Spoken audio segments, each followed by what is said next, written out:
Hello, subscribers. Hello, friends. Hello, strangers.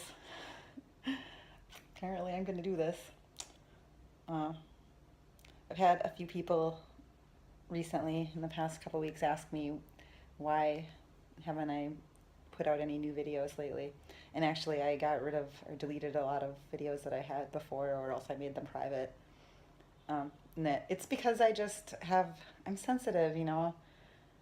People say really bad things, and I'm not like a professional video editor or anything. As you'll see, I'm just gonna record this whole thing in one shoot and say what I need to say. I didn't take notes or anything. I'm just gonna speak from my heart here.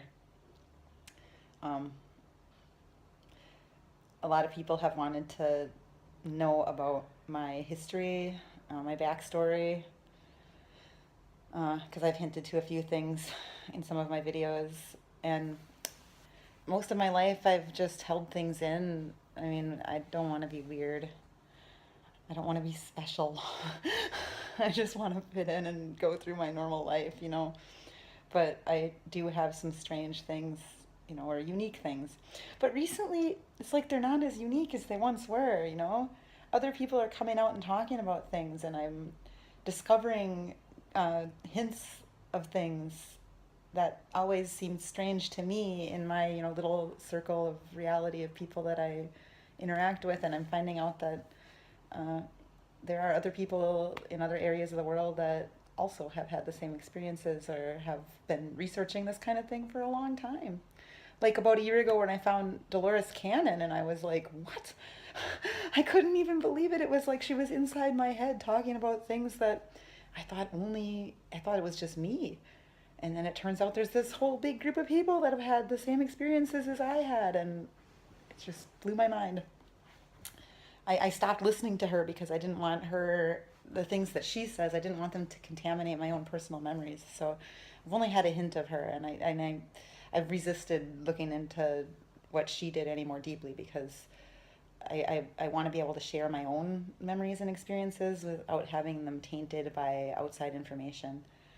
So, yeah, here I go. You know, honestly, really, what really kind of kicked me in the ass today and made me decide that's it, I'm gonna make a video was this morning. I'm in China, and you know, I've been living in China, and this morning I had my alarm set, and I didn't have to work today, so I just kind of was hitting the snooze button, and I have a song by the Four Non Blondes that's set for my ringtone in the mornings, and it's called Pleasantly Blue.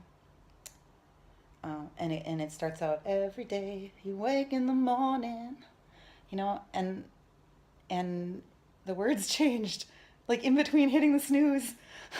Instead of saying every day, it says every time, and I hit snooze like the first two or three times, and it was every day, and then suddenly it was like every time, and it was a different. It sounded like a different. I mean, it was the same person, but the singing was sweeter and less like abrasive. It was more like my ringtone changed.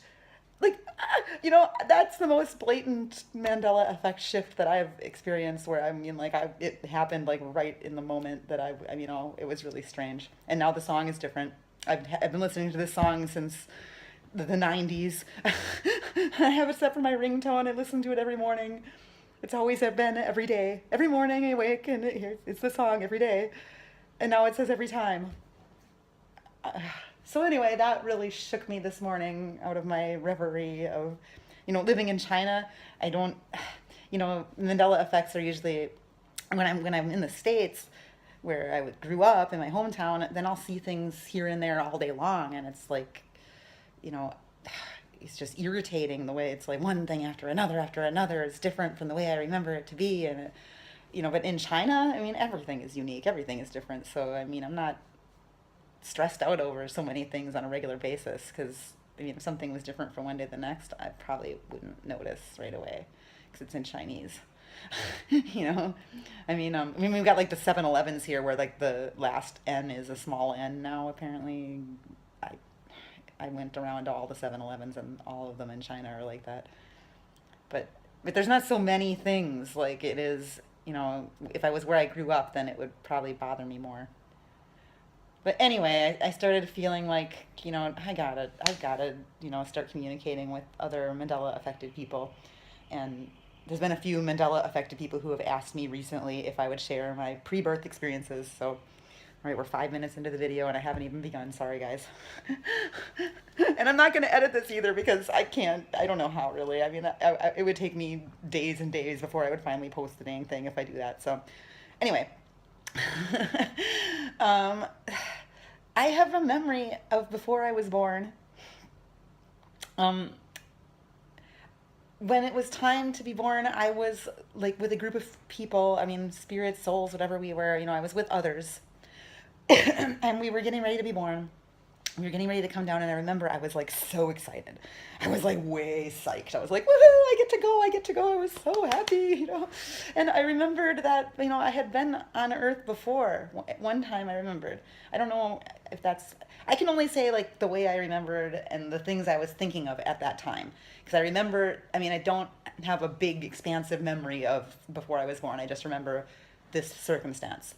And I remember being frustrated because the time that I was on Earth before, it was really boring, and I didn't get to do anything fun. And I was only a little girl. I died really young, and I was isolated. And I don't know if I was from China or not, but I know I was a little fat Asian girl, and I wasn't allowed exercise, and I couldn't.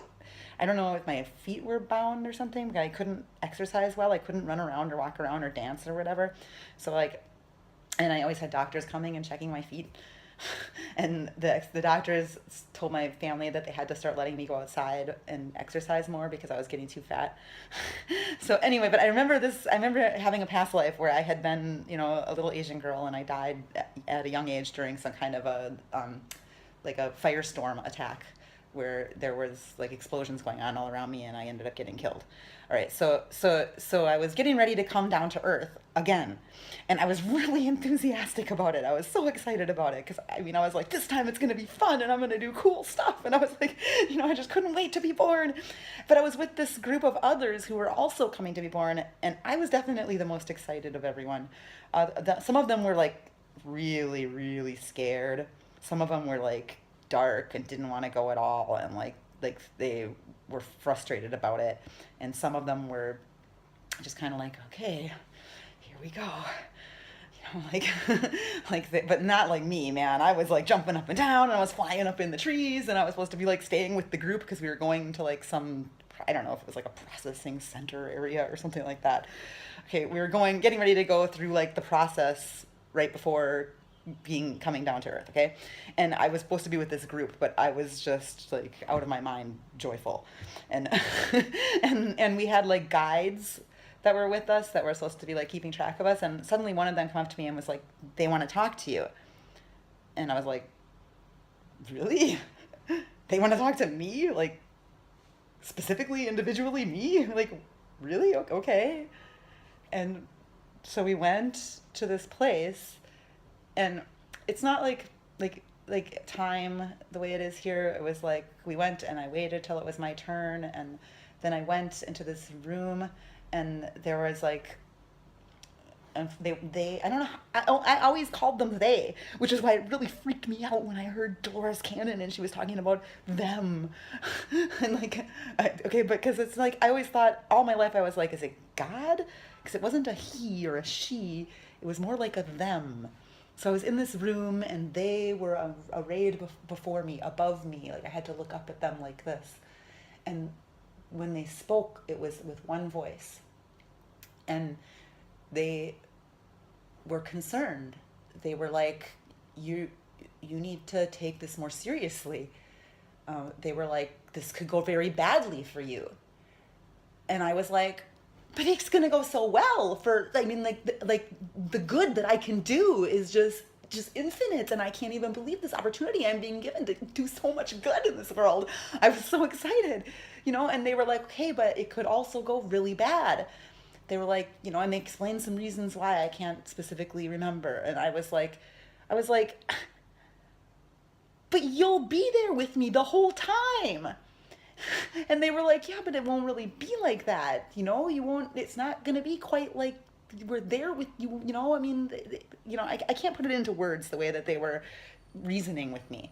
And I was like, fuck, I didn't come up with this. This was your idea. I just agreed to it, you know? So that's why sometimes people say that like volunteers that came to Earth that we like, or like, you know, I guess I'm one of those because I apparently, I mean, I was like, I was in agreement. I agreed that I was going to come. It wasn't like somebody was forcing me. And others that were in the group when I was coming down, the others that were in the group, they weren't coming by choice. Some of them were being forced to, and those ones were like really agitated by my joy. And that's kind of, I think, why they separated me, because I was stressing people out. Or they weren't people yet, but like, you know, they were stressed out about my excitement, and that they were really scared and didn't want to come at all, and they were being forced. Or, you know, like they didn't have a choice. It's not like they were being forced because they were walking. They weren't like in chains or anything. They weren't walking, but they were moving forward of their own volition. Like, we weren't bodies. I don't know. I can't explain that part. but but anyway, so sometimes I've heard stories of like that, oh, we chose our eye color and we chose our race and we chose our families and yada yada yada, and it wasn't like that for me, because I feel like that they had a specific course. It's kind of like when a director has a play, a script written, and they say, you know, like they need people to fulfill each role. So like I volunteered to fulfill this particular role and to meet certain requirements that were needed to be met, and you know, to do certain things that needed to be done. Like they had to have someone come and be me. And I agreed. I said, yes, I'll do that. And so like when I'm in front of them, I'm in this room and I'm in front of them and I'm like, I didn't freaking, I'm trying not to swear in this video. Like, I didn't make this up. I didn't say I wanted to face these challenges. You offered this to me and I just said, yes, I'll do it. And I was like, and that was when I said, and you'll be there with me the whole time. And when I said that, when I said you'll be there with me the whole time, that was when they were like, okay. And then they like decided they were gonna have a separate conversation away from me. So the guide that was guiding me said, okay, come here, we will wait for their decision. And we went off into a place. I mean, it was just darkness. I don't know how long I was there, but the guide was with me. And I don't know how long it was that I was there waiting, because I didn't. It wasn't like here where when they put you in a waiting room, you're like dum dum dum, and you're waiting and you're impatient and you just, you know, it wasn't like that. It was just, you know, existing, and then suddenly, there was vision again, and I couldn't even understand what was said, like. I couldn't understand what was said. I was there before them again, and they interacted with my guide, and it was very fast. And then my guide was like, "Okay, come on," and it was like really fast. That all of a sudden they were like, the guide was like, "It's like it's time to go," and I was like, what are we?" And they were like, "You're going." And I was like, "I'm going? Okay," and then I just went. and the thing is that I never went back to the processing place. Like, I never went back to like, I think that's why but I mean, now after the fact that I've thought about it a lot, and after knowing about Dolores Cannon and what she said, I came to this conclusion, and after that I stopped listening to her because I don't want to come to any more conclusions from the things she says. But my conclusion is that because I didn't go through the normal processing, that's why I remember that. That's my guess. That's why I remember the decision-making process and coming straight, because I came straight from that room with them to be born on Earth and be alive. So anyway, yeah, that's my pre-birth memory. I've got so much more weird stuff in my life, and maybe eventually I'll talk to you all about that stuff too, but I think that's enough for today. All right, later guys.